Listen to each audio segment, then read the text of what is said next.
podcast listener, even if you are alone in your entrepreneurial journey, know that today, right now in your earbuds, you are joined by thousands of entrepreneurs from all around the globe seeking to grow better, more profitable location-independent businesses. If you'd like to learn more about what we do and download our entire back catalog, check out TropicalMBA.com.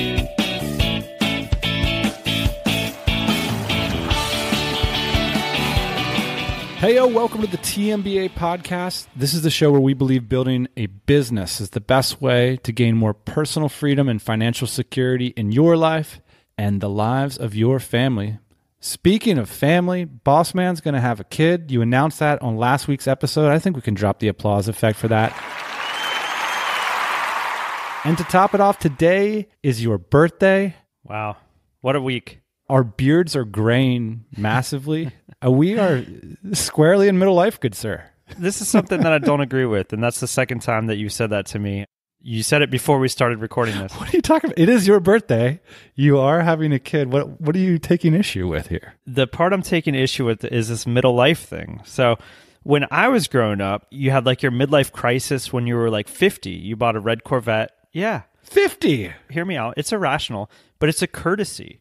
You say, oh, midlife crisis 50, alluding to the fact that you might live to 100, right? It's generous, especially back in the 80s. There's a lot of cocaine and cigarettes going on. Very optimistic. It was a courtesy that you extended people. And so by you saying midlife at 36, I feel like I'm getting robbed of something. Although, when you do the X2 number, like it does seem like a reasonable number. It seems like yesterday we were starting this business. I was 26 years old. At 26, you feel like a kid, or at least I felt like a kid. I was just, kind of finding my way. 10 years later, all of a sudden I'm midlife. How does that work? You're midlife. Oh, man. I don't even know what to say about that. Happy birthday, though. Thank you. Today, we are going to be talking about, when you talk about like things that are buzzing, things that are trending, things that people can't stop talking about, I would just say right now in our community, there's two topics. I would just put you on the spot, boss man. Can you guess? I know you know what today's episode's about, so what's the other one? I do. There's only two things that are kind of buzzing like that these days. That's cryptocurrency and Amazon. Cryptocurrency, we'll get to that. Today we're talking about Amazon. We have two insiders on the show. I mean, it really spans the whole entrepreneurial spectrum. If you're just in a job right now and you're thinking about getting your first foothold in making money online, automated income into your bank account, location independent, all that good stuff, Amazon is one of the best opportunities that exists for you. I think it's fair to say it that way. I mean, the proof's in the pudding. I'm seeing it. But also, on the other side of things, for the investor class, legit investors are interested in these assets. So we're going to get into this and a wide variety of related topics about the Amazon opportunity in today's episode. In order to understand it, there's two business models that are worth pointing out related to Amazon. The first is FBA, which is fulfillment by Amazon. That's where you source a product and Amazon warehouses it for you and ships it to your customers when they purchase that product on Amazon's platform. The other is an Amazon associate site or an Amazon affiliate site, which is essentially where you create a marketing website that points people to Amazon's site and you get a commission when people buy. And the final opportunity we're going to be talking about is people flipping and investing in these assets, which is turning into a major theme in the Amazon community. So Ian, as you know, right now I'm in Chiang Mai, Thailand, which is a hotbed for a lot of this stuff. Accidentally got onto the Amazon topic. I was supposed to be riding my bike, but I crashed it this weekend. Speaking of midlife and mortality. Oh, tire spontaneously exploded. Happens. Fell on the left hand. So I've got one good hand, which is good enough to podcast with. Last time this year, we had a podcast that was one of the most popular and most controversial episodes we've ever done. It was on the Amazon topic as well, called How Hundreds of Young Entrepreneurs Are Making Generational Wealth in Less Than 5 Years. The guest of that show has agreed to return for this week's show. His name is Kevin Graham, and he runs a portfolio of almost 60 Amazon product review websites. He also owns 2 hosting companies for people that want to build their own private blog networks, which we'll get into a little bit about how they work and why they're important in the space. So this interview actually took place in Chiang Mai, Thailand, right here in my apartment.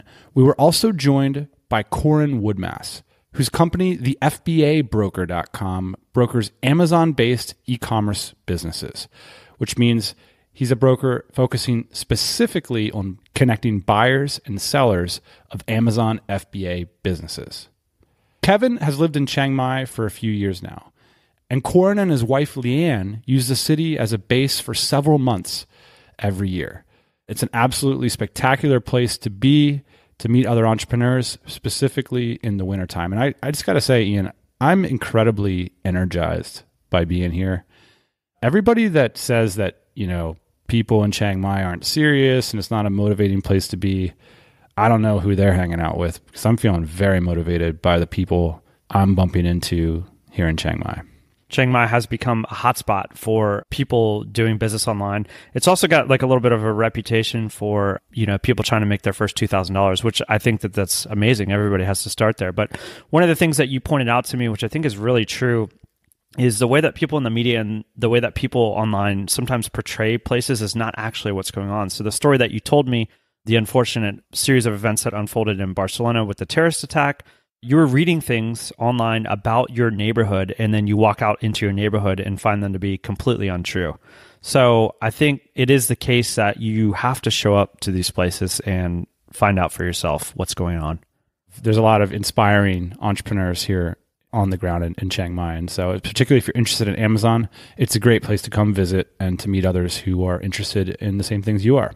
We'll talk a little bit more about that in today's episode as well. This is a wide-ranging conversation. We're going to cover a lot of ground here, so let's get started. Our conversation starts right there, why we're in Chiang Mai specifically. So it's Coran that kicks off the show with his thoughts, and Kevin will chime in thereafter.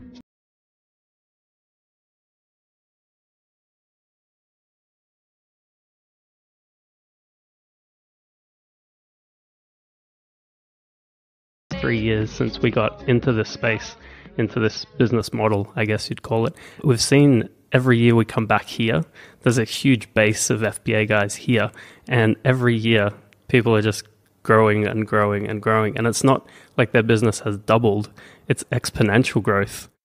I know the last episode title was Generational Wealth.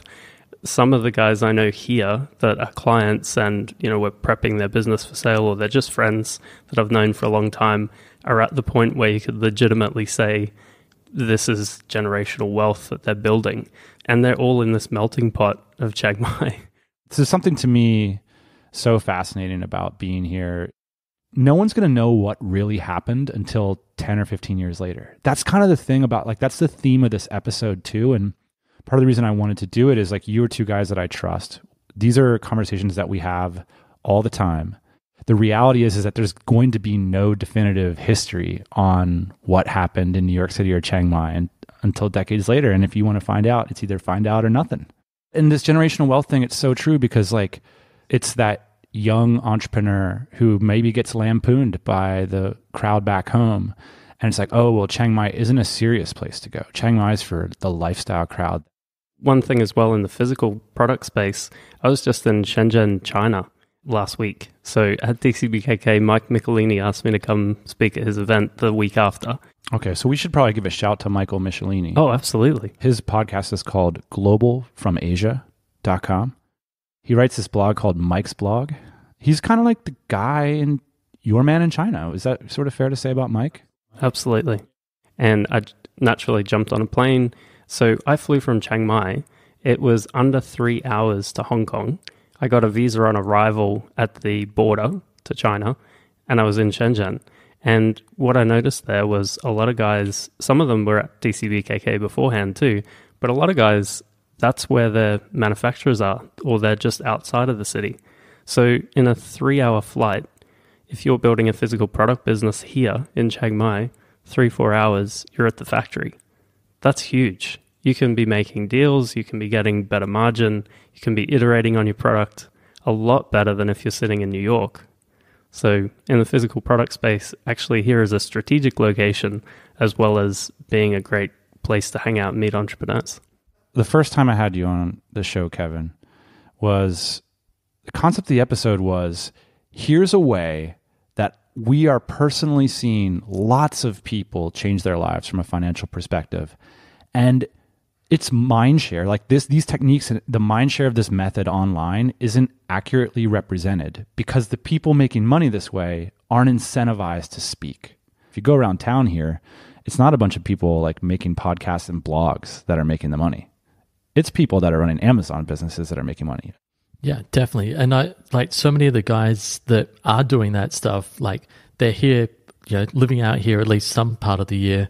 They're here for there's like a weekly SEO co-working meetup where everyone just gets together in one of the cafes here, does some work, and you're there to ask questions. If you're a beginner and you're out here, you can learn a ton from these people out here. But otherwise, a lot of it does just sort of happen quietly, people tapping away and on their laptop. I know it's sort of the theme of the moment, in some shitty Airbnb somewhere, building these sites out and getting it done. Not going super public about, hey, this is how I'm making all my money. The reality of the internet marketing space or internet business space over the years is that there have been these waves of opportunity. Like if you were selling, affiliate phone card deals in like 2004, you were living good. And if you look at like our space, nowadays, this year, like the meme is 3 years ago, it was like everybody was talking about drop shipping from your own independent store. Then Amazon Associates comes out. And now all of a sudden, Tropical MBA is making a podcast called How Hundreds of Young Entrepreneurs Are Making Generational Wealth. This year, it's cryptocurrency. There's just crypto everywhere. My question for you guys, this stuff is cyclical. The more people that get involved, in some ways, the less money there is for everybody. In some respects, we can talk about that in a bit, but is there more or less opportunity in 2018 to get started in Amazon or to expand your business into Amazon than there was in 2017? With the Amazon Associates side of things. Can you describe what Amazon Associates is? So Amazon Associates is their affiliate marketing or commission marketing product or service where basically you refer a visitor from your website to Amazon to go buy a product. And when they do buy that product, you earn a commission. So I read a blog post about like my bicycle, and I'll just happen to link to, if you guys want to support my blog, you can buy my bike, and here's some other bikes I like, and I get a percentage of commission. Correct. As we mentioned in our previous episode, this is a revolutionary product for web publishers because it allows them to more directly make money from their content than previous products like Google AdSense that merely suggested similar sorts of products that people might be able to buy. This is direct, like, buy my bike, I'm going to make a commission, thanks a lot. And it's not just for bloggers. So big brands like Business Insider start publishing these weird review blog posts. It's like, why is the top 10 rice cookers on Business Insider all of a sudden? It's because Amazon Associates has had a deep influence on how people make money on the internet. Yeah, definitely. With the Associates program, unlike AdSense, you can actually, throw a big call to action there and say, hey, go buy this bicycle. Whereas with an AdSense site, you can't direct visitors to click on those ads or else risk having your account banned. With Amazon Associates, in terms of looking forward to 2018, I'm seeing it becoming like harder and harder to rank with more and more the big brands continuing to either add that content to their existing sites, build up new properties, or even acquire other properties. So I know earlier this year we spoke about the purchase of the Wirecutter and Sweet Home. Those two have now been rolled together into one huge property, which then again makes it a way stronger domain. What's it called now? All of those reviews are now on the Wirecutter. So they basically did away with the Sweet Home brand, merged all of that content across. Just want to jump in here quickly to say that what I hadn't realized before I did this pod is that Amazon Associates was actually founded in 1996. It's a practical dinosaur in internet years and has gone through many incarnations and updates. But an important one happened just a few years ago, as Kevin explains. I think it was around 2012 or 2013, there was a rate change, which took it from a flat 4% to a tiered-based program. So depending on how many items you shipped, your commissions for all of those items moved up. And then just after we did the previous podcast in February, there was another change to the rates.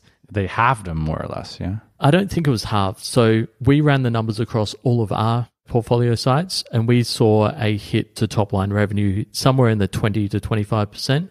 It basically changed it to being a fixed rate depending on which category.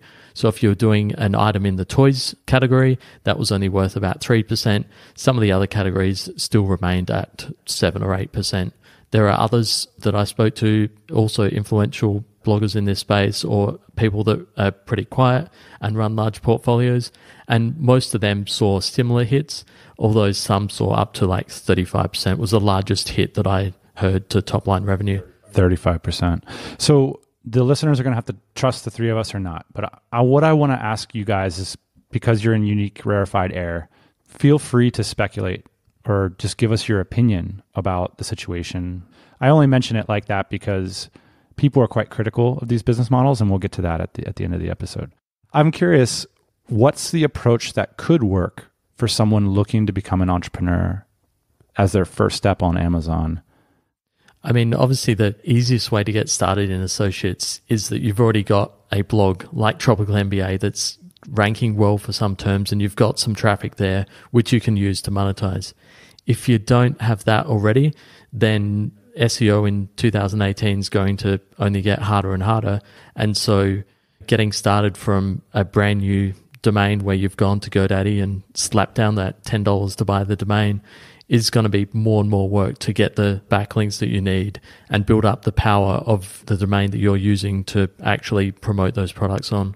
You know, over the few years you've been doing this, you basically see that the difficulty level is just gradually going up, as it was the case with SEO in the past. And your strategy is basically, so you're saying like Wirecutter will have a category for waffle irons.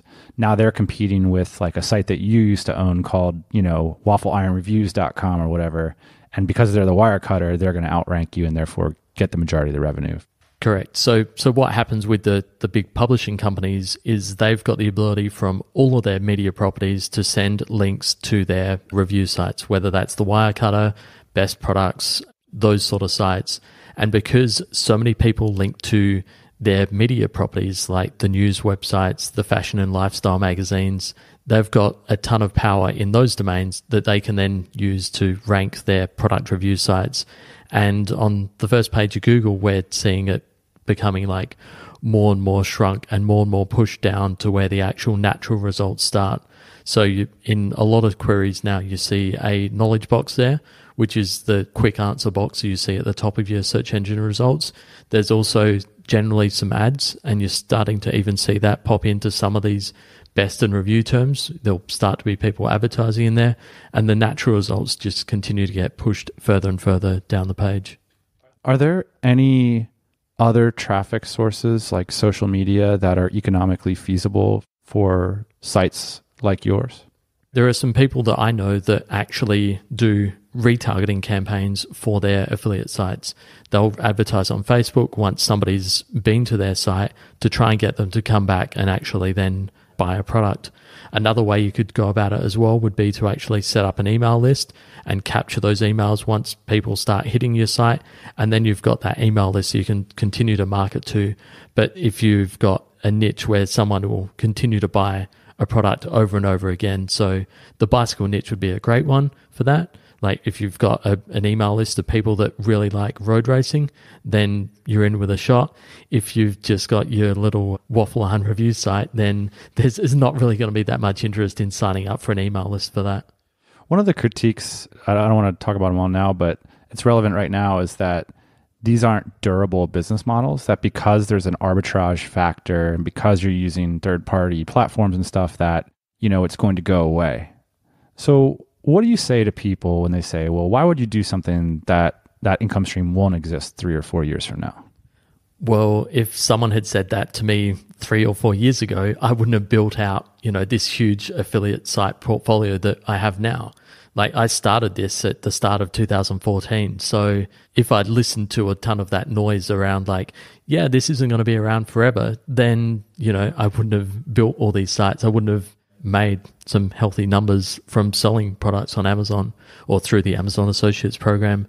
And, maybe I would have gone into something else like client SEO. But at the end of the day, like to me, there's always opportunities. It's just going to be, a little bit tougher. You're going to need to do a bit more work to get those backlinks to your site. It might take you an extra couple of months to hit the first page of Google, but there is still possibility. It's just longer and longer time frames. One of the things that I think about, like if the critique is the business won't last that long or the cash flow won't last that long, the implication is that the cash flow will come faster as well. So that's part of the opportunity of a lot of Amazon business models, in my view, is that for us to get to cash flow positive in our original e-commerce business took years and years. And I'm seeing people on Amazon do it in months. So it's like we said about Chiang Mai, every knife cuts two ways. There's also an opportunity there. And one of the things I think that it can be short-sighted to notice the short-sightedness is that doing something that's monetized while you're learning tends to be a stepping stone, one that's profitable towards more durable business models, whether that's selling shovels to other Amazon sellers. So in other words, tools that you created. Kevin, in your case, you've created PBNs. And do you sell links on your PBNs? We don't sell links. We just have PBN hosting companies for people that want to build their own networks. I see. So you create like the concrete slab for other Amazon sellers that want to build a link network on top of it. Yeah, whether it's like Amazon associate site publishers, whether it's people that want to do local SEO or, rank pretty well any sort of website. If they want to rank a website, one of the strategies they can use is building that private blog network. And we provide the diversified hosting setup that makes it easy for them to do that. You could go into tools to become durable. You could build a brand to become durable. You could transfer affiliate commissions and traffic from Google into a mailing list, which is more durable. We have friends who've taken Google traffic, turned it into a mailing list, which then turned into a brand, which then turned into wealth, capital W wealth. I think that critique can be a bit short-sighted, particularly if it thwarts people who are looking for opportunities that are currently in like a JOB, right? Like that's the short-sighted business op right there. Definitely, because building an Amazon associate site is something that you can do as a side project to your 9-to-5 job.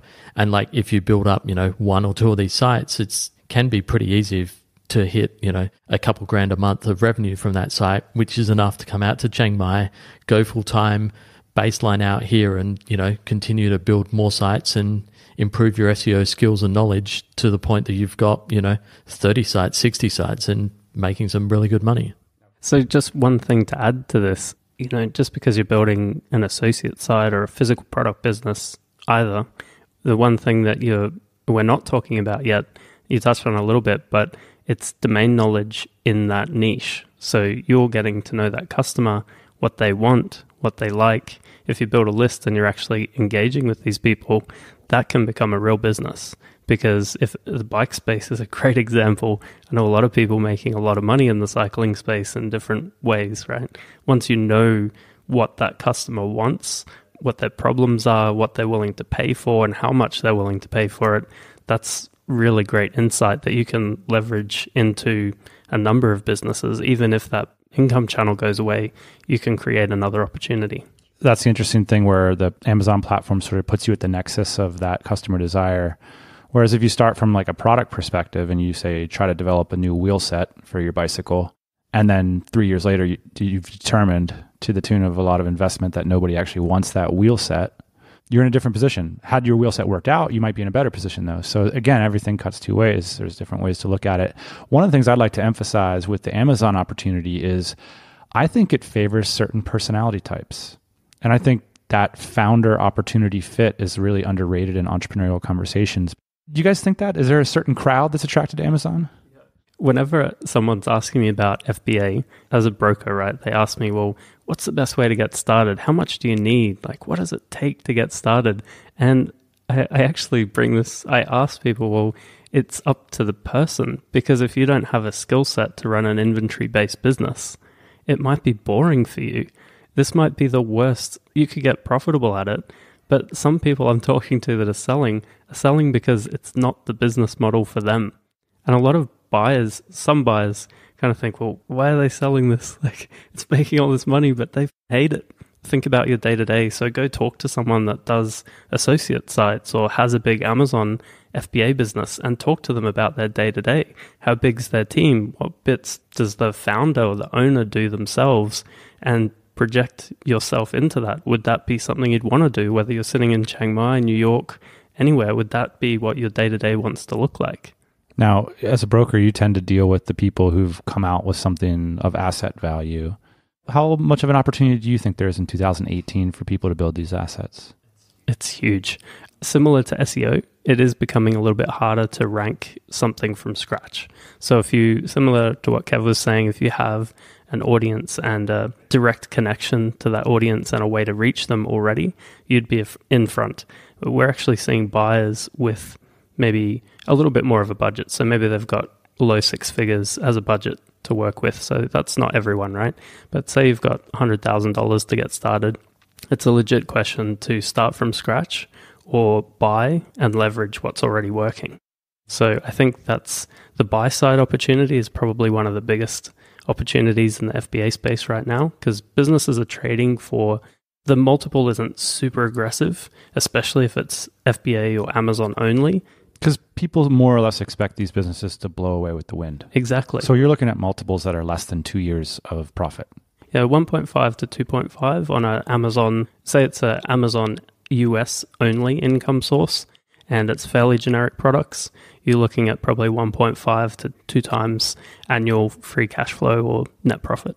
Let me characterize the buying, selling audience and see if you think this is grossly unfair. I see on the seller side a bunch of young, sparky entrepreneurs that type at 120 words a minute, that are very good with spreadsheets and distributed teams and SOPs. They're making assets that investors want in the course of a couple years, flipping them and going back to town on bigger opportunities.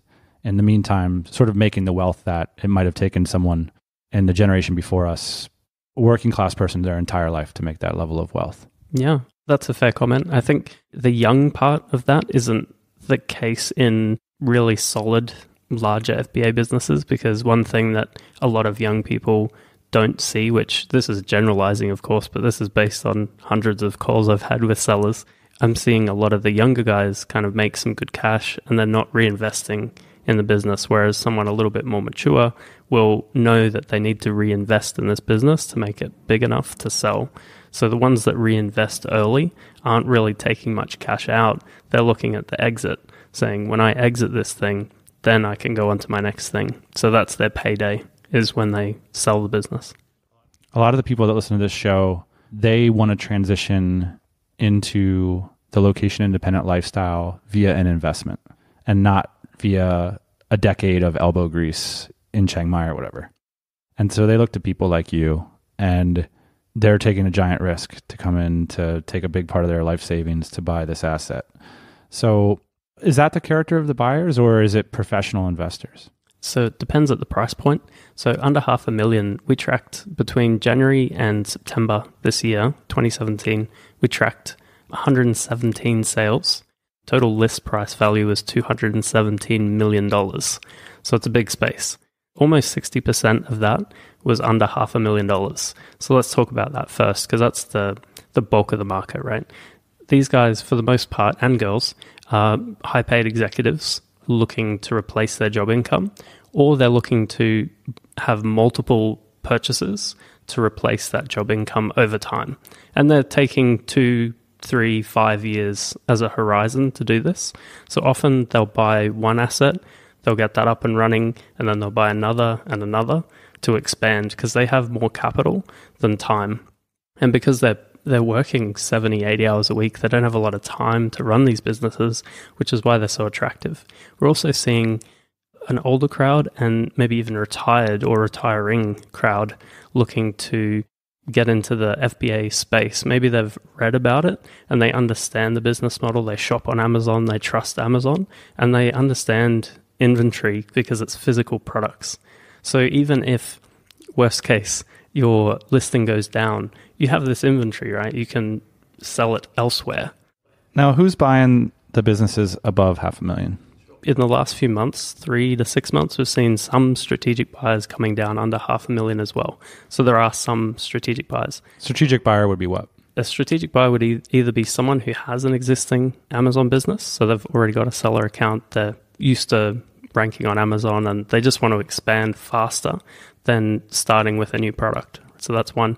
Another would be maybe they've had an exit. A lot of people that sell their Amazon businesses are looking to come back in and buy Amazon businesses, which is interesting, right? That's a big portion as well. And we're seeing, and this goes to above that level as well, but we're seeing small groups getting together where one person's the operator and they understand this business model. Then they bring in their friends to invest with them to buy and expand these brands. So in the $500,000 to $5 million range, there's a little bit of a black hole. So there's a specific type of business that will sell faster and for a higher multiple, everything else being equal. And that's due to a program in the US, the SBA financing, so Small Business Administration. This is one of the most common ways for Main Street businesses, which is under 5 million, is considered a Main Street business. Yep. Basically small. Yes. Small business worldwide is called Main Street. Whether it's a brick and mortar online business, it's a Main Street business. In the US, the bulk of the buyers are US based. And the SBA is a great program to help you acquire other businesses from having a job, or if you're looking to expand and acquire other brands to expand your brand or your business. Let's not go above 5 million just yet, unless you think it's interesting. But back to the theme of the episode, every knife cuts two ways. Amazon businesses, I think it's fair to say, okay, before I go on this ranty rant, I want to hear what an FBA business is and how it's different from an associate's business. So there's a couple of different versions of an FBA business. I've had, unfortunately, proper arguments on Facebook with people. I break down FBA businesses into multiple categories. One of the first ones was actually about retail arbitrage or online arbitrage. So I just saw an article shared today that some guy's making millions of dollars buying in Walmart stores and selling on Amazon. That type of business isn't really sellable unless you have a hands-off supply chain. If you've got to go into the store, look for what's on sale, buy everything you can, and then run to the next store, that's taking up all your time. And if this guy actually worked out his per hour, I'm sure it's probably fun for him, like gets excited about the deals. But that's one. So that's retail arbitrage, online arbitrage. The next is there's a few versions of private label, which is very popular. And these guys, some of these guys have built massive businesses. And private labeling's been around forever. It's not a new concept at all. It can be as simple as finding something that's selling. So you can use research tools. And they've had the guys from JungleScout on here talking about this before. You can use some research tools to find out what people are already buying. And then you position your product there by putting a brand on it, or just sourcing it and not even putting a brand on it. In the beginning, that was a very fast way to cash. The next version of that is where you take some time to maybe improve the product a little bit or put more in the packet, make it more attractive, put different colors, this type of stuff. You look at the negative reviews and come up with better offerings. The next version of private label is where you go a step above. So it's not quite a patented product, but maybe you've got your own molds, your own designs. You're really taking that next step to make your product unique. Above that, you've got patented or proprietary products as well. So there's the ranges, and all of these can use the Fulfillment by Amazon system. I know people that have a line of jewelry or whatever, and it's got a brand called, Dan's Diamonds. And I launched an e-commerce store. I launched a Facebook page. I launched on Amazon, and Amazon's 98% of my business. So Dan's Diamonds might want to sell, and that would also more or less be an FBA business, right? Yeah, absolutely. And that's super common, actually, with the 98%. Yeah, it's really common. So there's this idea of these could be a single just channel business. So in some ways, it's hard to conceptualize these as businesses for a mindset that's used to saying it's a brand that owns its storefront or its e-commerce store that controls everything. What Amazon has done is it's come along and it's created all that infrastructure for you, including essentially the research tool to figure out what to sell. And so what we're talking about here from a very top level is when you surf around Amazon, what percentage of those products, they're not Amazon products. They're products from smart people in Chiang Mai that have basically engineered these listings, created the products, and are shipping them to your front door. Every knife cuts two ways, the theme of the episode. If you're running an SEO agency right now, or if you have a skill set and you're thinking about what's the opportunity in this? These business models aren't durable. It's a bunch of freaking Chiang Mai kids doing this stuff, whatever. I'm thinking, no, wait a second. I could take, a small percentage of the nest egg that I built up over this client-based business, take all the expertise that I've delivered to my clients for the last 10 years and buy these businesses that are affected quite a bit by whatever you do to them, because every knife cuts two ways. It moves fast. So now I apply my SEO knowledge. I apply my marketing knowledge. I apply whatever it is that you know about. You could potentially improve the value of an Amazon business much faster than you could a more traditional business. I think weekly I'm having calls with marketing agencies that have some of them are sizable marketing agencies too, that are looking to do exactly that are looking for physical product businesses to take their team expertise and blow the business up. Yeah, for sure. The exact same thing can happen with like an Amazon associate site. So there are guys that I know that are like really good at conversion rate optimization, or in other words, split testing the content and the copy, the images of a website, and they take a site off of a brokerage, they buy it, they then apply all their CRO knowledge to tweak and improve that site, increase the conversions and therefore the earnings from that site, and then do the exact same thing. They take that business, once it's improved, sell it off, and make a great return just on flipping those sites in 3 to 6 month timelines.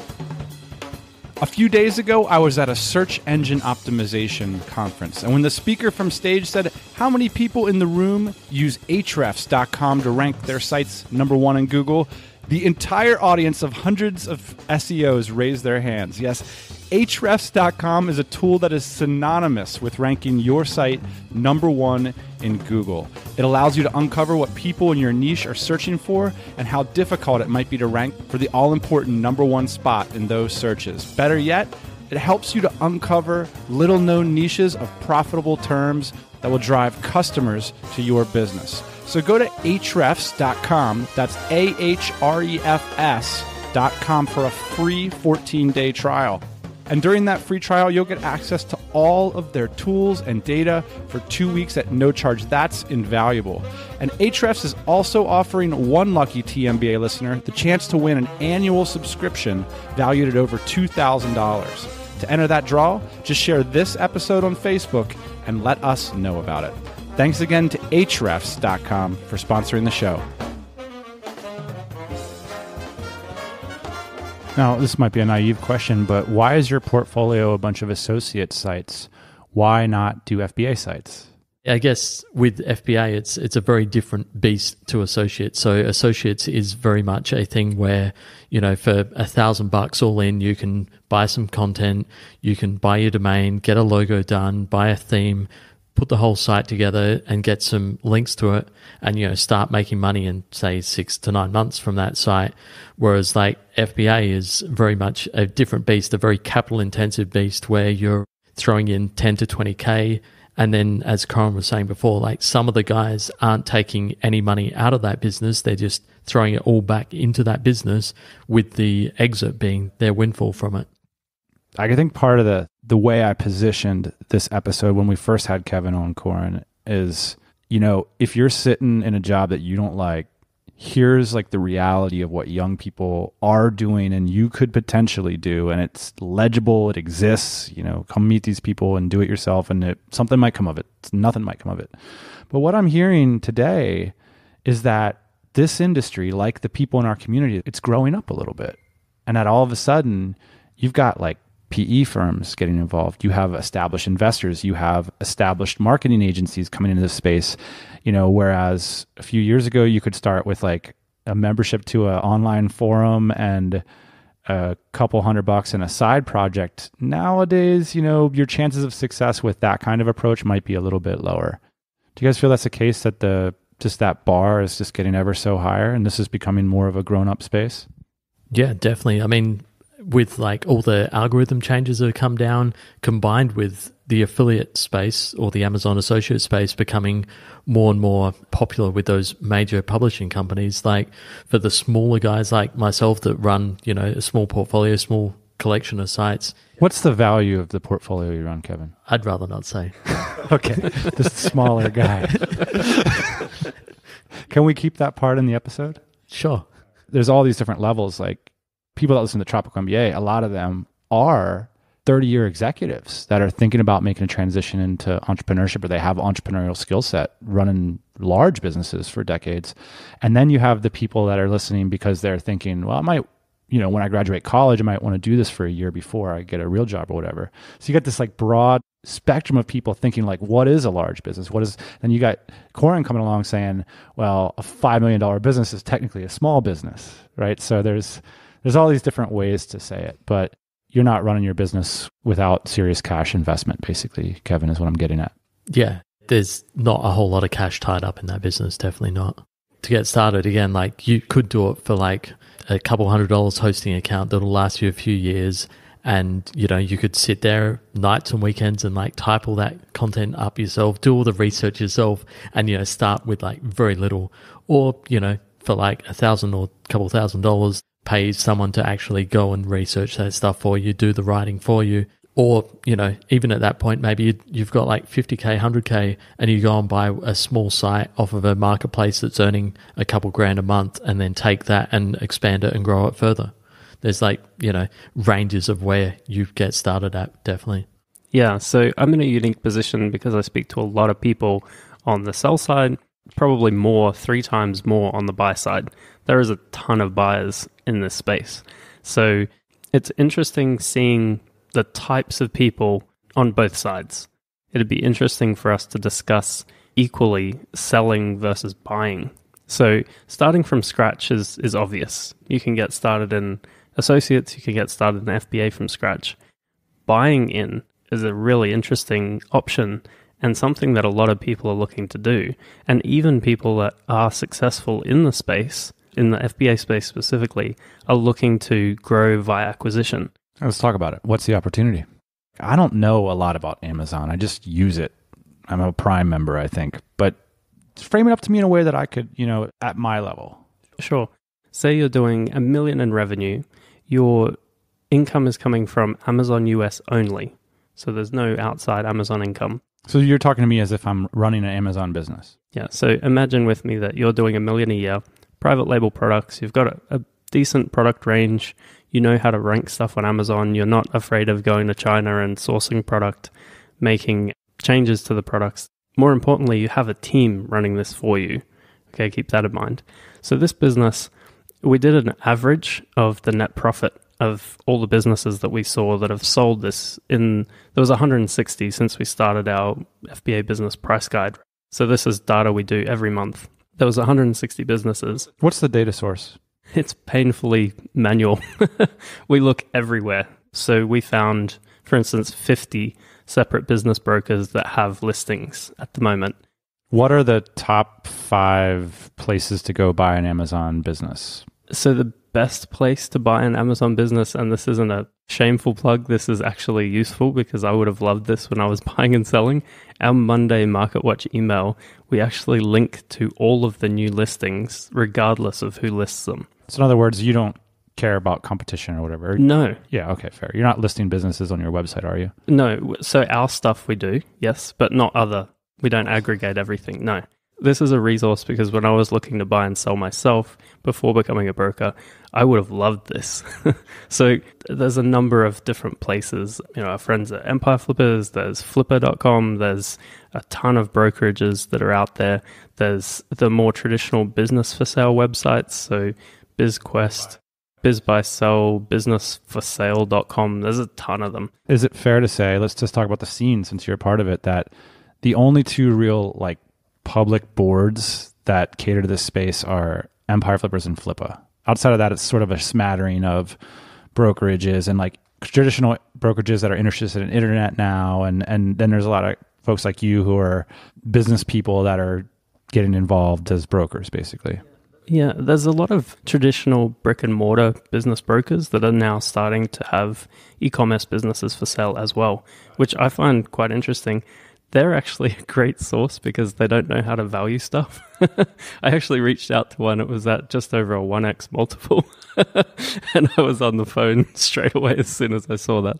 Because it's too low or too high? Or Yeah, for the business it was about half of what it should have been. They had 4 offers on the business and it had only been out a week. So that tells you that it was priced to sell.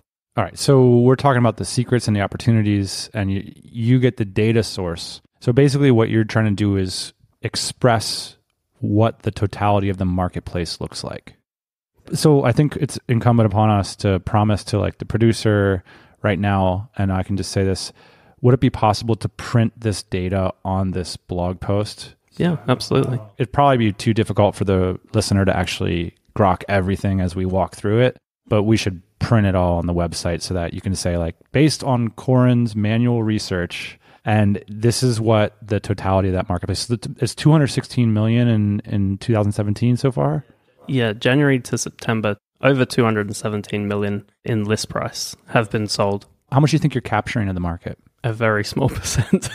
Yes. A very small percent, because there's like different languages. So this is just like what you've found on the internet. Like that's where we're at with this opportunity right now in terms of making it legible to the listeners. And there's a ton of side deals that happen off market, especially at the top end. You won't see these advertised. Why?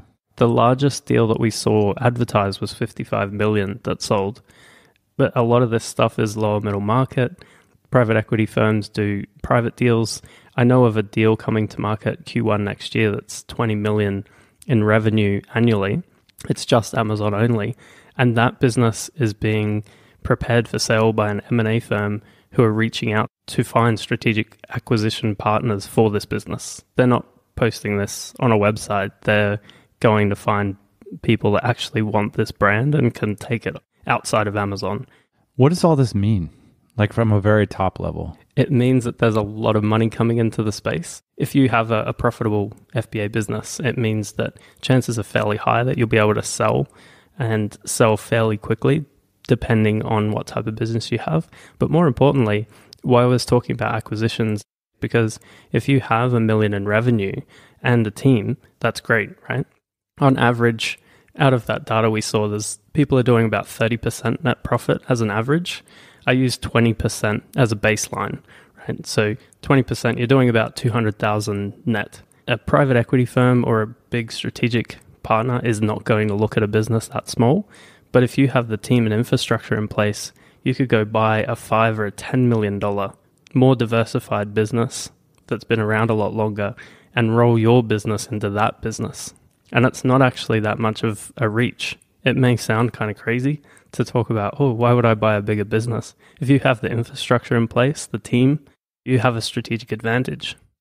It's worth me mentioning, my experience about why I'm so pumped to talk about this, because 10 years prior when I was in my job, we had a team in place, we had an infrastructure in place, we had a high rent bill we had a facility, we had everything.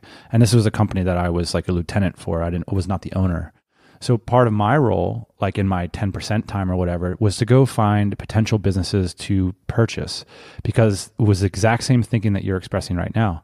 The problem is that every business that was in our price range, and these were businesses that were sub $5 million.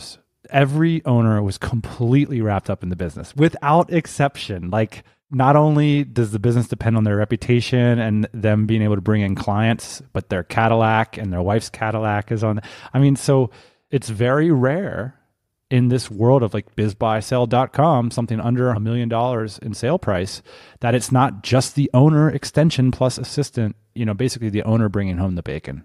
And so Amazon, like you're saying, is like all of a sudden this is this platform that brings home the bacon, and it's relatively easy to automate a lot of these systems and put people in these roles, which 10 years ago, 15 years ago is much more difficult. Yeah, absolutely. On the lower end, if someone comes in and the business is really the owner, a lot of that can be trained fairly easily, because 9 out of 10 times the owner or the seller has come in with no knowledge themselves. So they can easily turn around and show you how to get up and running. If that's the case on the flip side, where you're on the buy side and it's just the owner running everything, you could come in with efficiencies with your team and blow it up from there. You guys seem optimistic about the Amazon platform. Like, what's the doomsday? I have a story. A couple of the FBA doomsday things, there's a couple of smart Western marketers going into Chinese factories and helping them dominate Amazon listings. That's scary. Explain how that might work. The factories in China, they're wanting to sell in bulk. They don't want to sell one at a time. But if a company comes in and says, we'll manage all of that for you, you just send the product over, they've got it in the factory. They'll essentially become a sales channel for them and take a percentage of that. That's huge. It's always been a fear of manufacturers, by the way. Well, one more thing that's also scary is Amazon is doing this as well. They have a global selling program. And at the event I was at in Shenzhen, one of the speakers was Amazon Global, talking to half the room. There was 300 people. Half of them were actual factories and manufacturers, were talking to them about how they can help them sell on Amazon directly. So Amazon basically knows all the data of what products sell, what categories are profitable, and at any moment they could just take over, right? Yeah. What's another doomsday scenario, Kevin? I mean, from the SEO side, we're seeing more and more like Amazon starting to try and rank pages for like the best waffle irons. Now, at the moment, those pages are just pretty much just listicles of here are the top bestsellers off of their platform. But it wouldn't be too hard for them to add a bit of a content game into that and actually go through and read the data that they've got, have somebody write a buying guide for themselves. And again, with all the links that Amazon are going to them, they're a very strong and well-trusted name in the space. So if you're going to buy a waffle iron, maybe you would just refer to the Amazon buying guide on it. Would it be so crazy that Amazon reach across the aisle to Google and shake hands and take the top 3 ad placements for categories?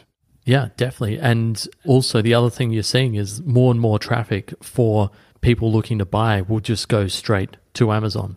So if you're thinking about, I want to go buy that waffle iron, you might just go straight to Amazon to buy that, read through a few of the reviews or read through their buying guide if they eventually start releasing them themselves without actually going out to Google and stumbling across a site like mine.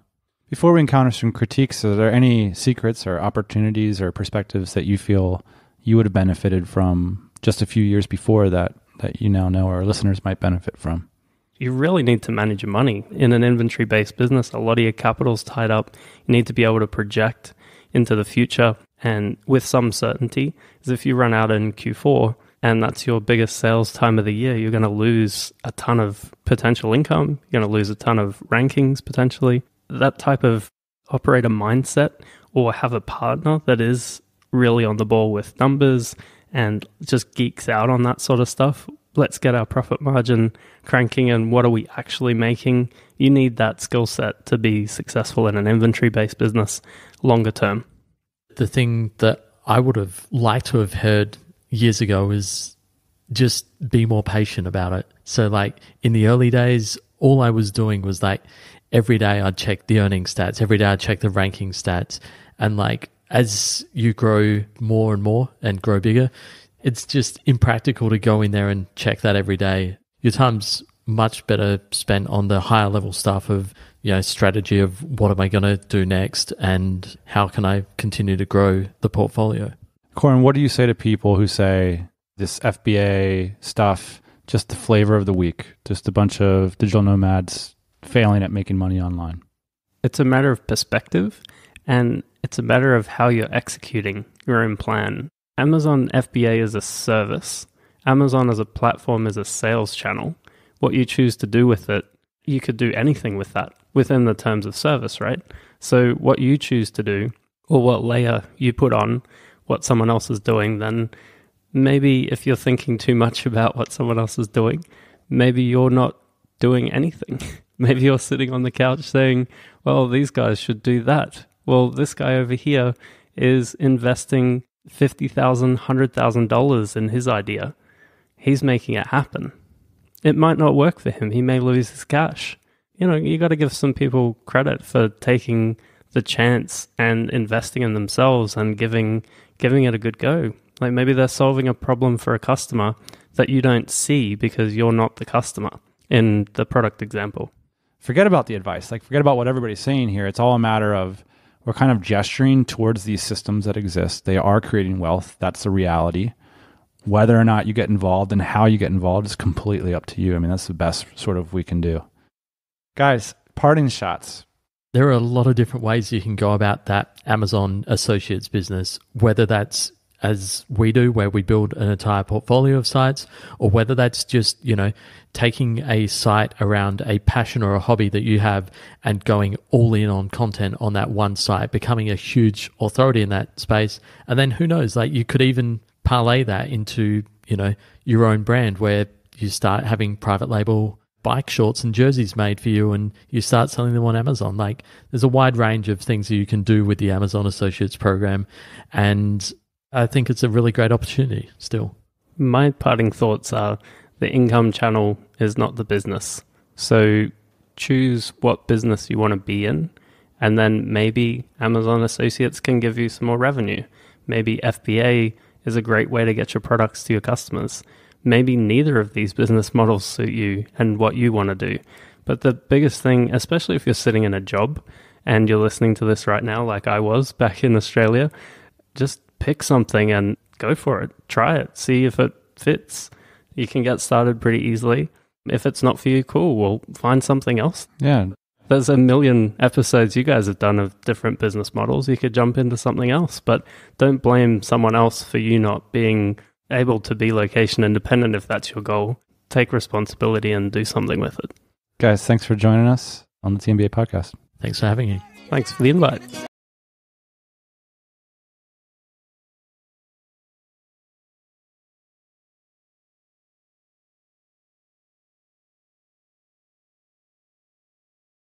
On this episode, we're going to be posting the show notes, the links. We'll have the discussion at tropicalmba.com/Amazon2. So Amazon and the number 2. Yeah, Ian, the last time we did a podcast on Amazon, we got comments all over the web on it. I think it fires people up. It fires people up for a bunch of different reasons. I think on this podcast, we very often focus on business models that, engage passion and vision and making the world a better place and, achieving your dreams and all that kind of stuff. All awesome. The Amazon business model is a little bit different. It's a little bit more cutthroat. It's like you're more like a trader. You're following data. You're looking at financial models. You're making strategic moves. And it's tempting to want to moralize some of that stuff and judge it. Yeah, I think in the beginning when we first started tracking this marketplace, it was interesting because there's a lot of things that have happened on the Amazon platform and with FBA, but Amazon started off as a place where you could go and find reviewed products by real people, and then people in our community started figuring out, hey, there's a lack of this product, we should be selling this product on Amazon, and then Amazon started fulfilling. So it was real easy. You didn't have to have a warehouse. You would just send your products into Amazon. And then, people started saying oh, well, you can't get it in this country. And so there was an opportunity there. So there's a lot of arbitrage. There's a lot of trading going on. And now I'm seeing these are actually mature businesses. And when they become mature businesses, now guys like Coran come in and they say, you can sell your mature business. It's been really fun to have a front row seat in that, Dan, just watching the progression of this market and this marketplace with guys like Coran stepping up and selling these types of businesses.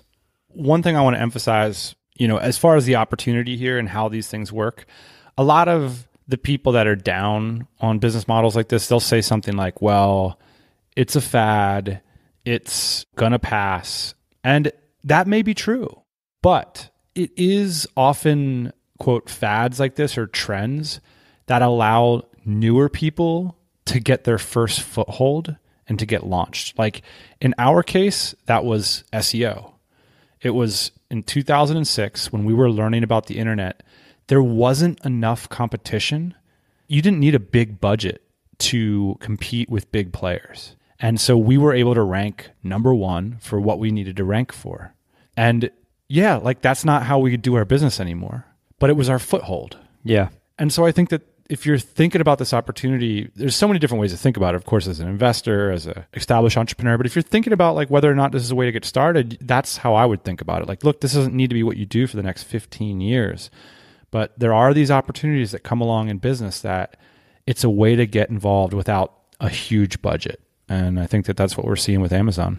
For somebody that's just starting out, I think that's exciting. But then also, Dan, for somebody that's more established and is actually already in the industry, it's exciting too, because now basically you have people are basically legitimizing your business by creating a marketplace around it, right? So like, oh yeah, these are legit businesses because now you can build them, you can profit from them, and now you can even sell them.